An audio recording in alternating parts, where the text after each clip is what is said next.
మనం చాలా భయంకరమైన దినాల్లో మనం జీవిస్తున్నాము. ప్రభు రాబోతున్నటువంటి సందర్భంలో ఇలాంటి సంభవాలు జరుగుతాయో ప్రభు తెలియజేశాడు ముందుగానే. అవన్నీ మనం చదువుతున్నాము, వింటున్నాము. కనుక ఎంతవరకు మనం సిద్ధపడి ఉంటున్నాం అనే విషయాన్ని కూడా మనం జ్ఞాపకం చేసుకోవాలి.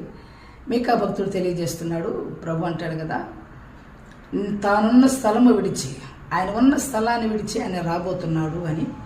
ఆయన వచ్చి ఉన్నత స్థలముల మీద నడిచినప్పుడు పర్వతాలు సహితము కరిగిపోయి, ఆయన మహా ఉగ్రతకు అగ్నికి కరిగిపోయి వాటం మీద నీరు పోసినట్లుగా, నీరు పోస్తే ఎలా ప్రవహిస్తుందో దేవుని మహా ఉగ్రతకు ఆయన అగ్నికి కరిగిపోయి పర్వతాలు సైతం కరిగిపోతాయని ప్రభు చెప్పాడు.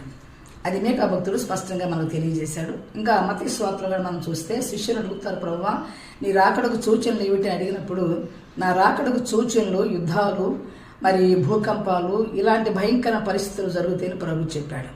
మరి యుద్ధాలు మనం చూస్తూనే ఉన్నాం. ఇజ్రాయెల్ యుద్ధం ఇప్పటి వరకు కొనసాగుతున్నట్లుగా మనం చూస్తూ ఉన్నాం. ఇవన్నీ కూడా ప్రభు రాకడకు సూచనలని ప్రభు తెలియజేశాడు. దేవుని స్తోత్రం. అంత మాత్రమే కాదు, ఆయన రావటానికి ద్వారం దగ్గరే ఉన్నాడు అనే విషయాన్ని కూడా మనం గమనిస్తున్నాం.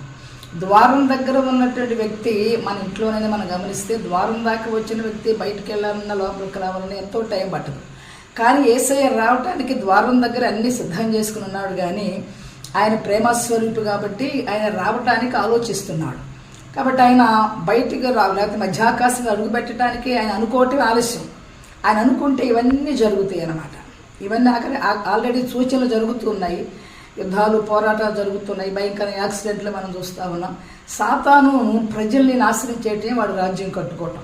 ఈ విధంగా వాడు అనేక మందిని యాక్సిడెంట్ల ద్వారాను, మరి భయంకరమైన పరిస్థితుల ద్వారా అనేక మందిని వాడు మరి నశింపజేస్తూ ఉన్నాడు. అందుకని మనం చూస్తూ ఉన్నాం, మన బస్సు యాక్సిడెంట్లో ఎంతమంది చనిపోయారు. ఇవన్నీ కూడా మనం చూస్తున్నప్పుడు ప్రభు చెప్పినటువంటి సూచనలు జరుగుతూ ఉండగా మనము ఇవన్నీ గమనిస్తూ మనం ఉండాలి. దేవుడు చెప్పిన ప్రతిదీ కూడా జరుగుతూ ఉందండి.